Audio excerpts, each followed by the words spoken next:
In this week's Community Spotlight, Jody Letty talks to Karen Sank and Barbara Buckleichter about the county's snow patrol. Jody. Hello, I'm Jody Letty. I'm here today with Karen Sank, who works for Anne Arundel County's Office of Emergency Management, and Barb Buckleichter, who works with the Department of Aging. Today we're going to talk about a very timely resource that may impact all residents of Anne Arundel County. We're talking about the Snow Patrol. So Karen, tell us, what is the Snow Patrol? The Snow Patrol is actually a program of our Citizen Corps Council, and it's to help people, usually older people, people with disabilities who cannot shovel their walks, their driveways. It's been around for a few years, and we work in conjunction with the Volunteer Center and Department of Aging to keep this going. Okay, so it's all run by volunteers? Yes. Okay, great. So if I wanted to volunteer to be on the Snow Patrol, how would I sign up?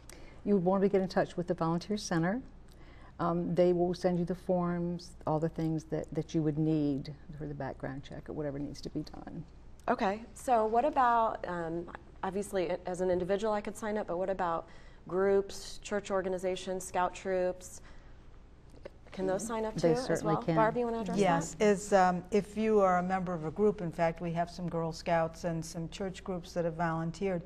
The only requirement though is when you go to the home, there needs to be an adult present. So if you're, a group of Girl Scouts that are below the age of 18, then there would need to be an adult present. Okay, good. So there is really no minimum age limit so long as there's an adult chaperoning the situation. Right. And we have lots of families that volunteer, which is really nice. Great. So if I go out to someone's house, how do they know that I'm there for the Snow Patrol? Is there some sort of identification that I take with me? Or? Basically, when a volunteer goes for Snow Patrol, they do have a waiver with them that needs to be signed by the homeowner.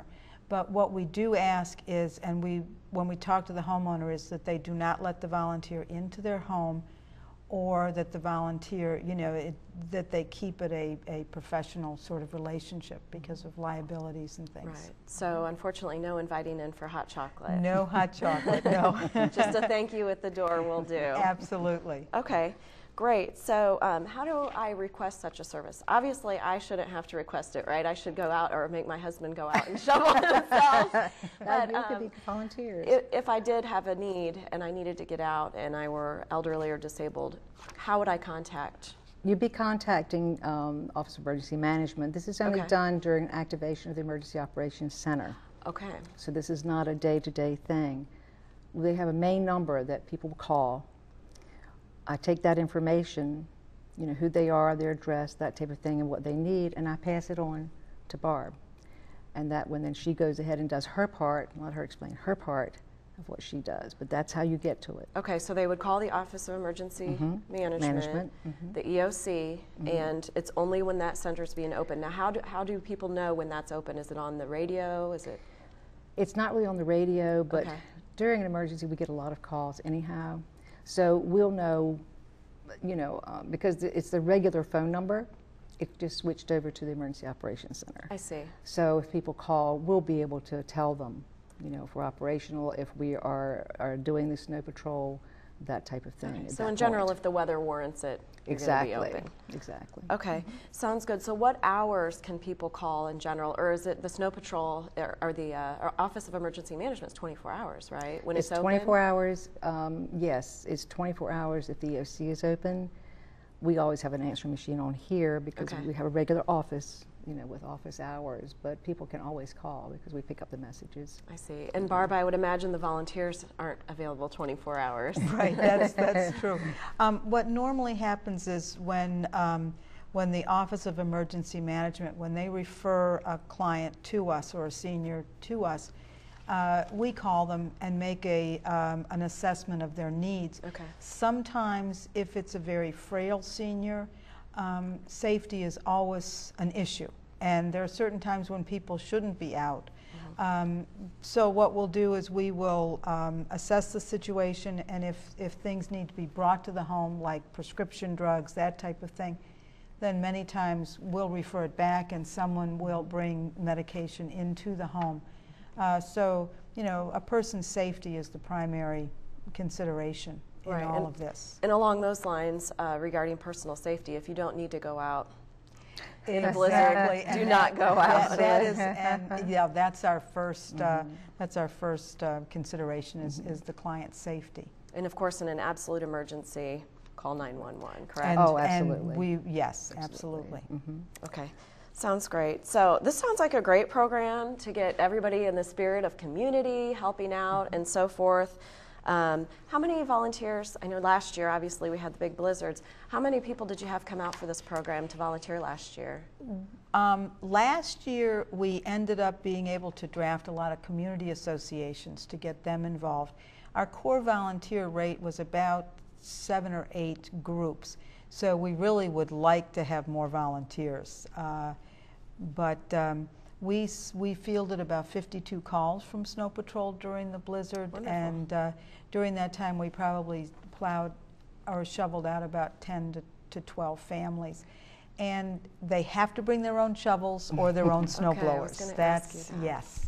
And I might add that this year we have partnered with the Naval Academy. So we have midshipmen that are going to be doing this. We just got that off the ground, and awesome. So they will be, they'll be involved. That's being set up now. That's so great. That's a and those wonderful are, asset. Yeah, yes. capable bodies, Absolutely. strong bodies Absolutely. to do some shoveling. Great. So is there anything else that people should know about the Snow Patrol as far as if they have the need or if they want to volunteer? Well, basically, if they want to volunteer, as I said, they need to contact the Volunteer Center. There is a background check. Okay. And that's really, really important. But they'll be able to, the Volunteer Center will be able to guide them and make sure they have all the information that they need in order to do this. And we're always looking for people because that sense of community is so important. We already do most of it, but this just sort of channels that into one area. And people stay normally in their own area when they do this. Yes, we try to do that. Yeah, so they're not traveling all over the county, that type of thing. That's great. So you're not required to have a four-wheel drive vehicle, but you are responsible for getting yourself to the residents who need assistance. And the OEM has a four-wheel drive program. We have people that have been through our background check and license check who are able to pick people up, and we used them a lot during the blizzard last year. Oh, so you actually did pick people up for Snow Patrol? We didn't do the Snow Patrol. We did for some people that need medication, if they needed food, that type of thing, or brought it. Yeah. Okay. So have you used the Snow Patrol yet this year? Not this year. Not this year? Not yet, no. Is that because of lack of requests or lack of availability of volunteers? I don't think EOC has been open this year. We've had a couple. We haven't opened a couple times for the ice, the things we were supposed to have, but it really never got to the point that people needed that. Okay. People still call, but we never got anything to that. Last year was a record. And when situations get icy, we try to keep people in their homes as much as possible because it's not a safe situation for people to be out trying to walk around when you're frail or disabled. So, or even to be out in the bitter cold. Oh, exactly. Even if it's not slippery. Right. I know in my neighborhood, we know all of our neighbors, so my husband gets out there and with the snowblower and takes care of the walks and so forth. So that's great. Yeah, I would encourage residents to do that as well, so long as you know your neighbors. I'm sure they'd appreciate it. Yeah, and we had a lot of neighbors do that last year too. Great. That we couldn't get to. They found out that they had got neighbors that came over, and really good to hear. It can be a great way to meit your neighbors too, especially around the holidays and so forth. Absolutely. Okay, great. So thank you, Ms. Karen Sank and Ms. Barb Buckleitner. Thank you very much. And thank you for being here today to tell us about the Snow Patrol program, both from the volunteer standpoint as well as from the standpoint of anyone who may need assistance. So if you're interested in volunteering for the Snow Patrol, as Ms. Karen Sank said, please contact Anne Arundel County Volunteer, which Bill, I believe, is the contact. And his email is bill@volunteerannearundel.org, or you may call 410-897-9207 for more information. You may also download volunteer registration forms and review other opportunities at www.volunteerannearundel.org. And for Anne Arundel County's Week in Review, I'm Jody Letty. Back to you, Eric. Thanks, Jody. There is more Week in Review to come. When we come back, Catherine Ravendro will join us to talk about the recent mental health forum that was held at Anne Arundel Community College. As we go into the break, take a look at the community events calendar for what is happening around the county. Stay with us, we'll be right back.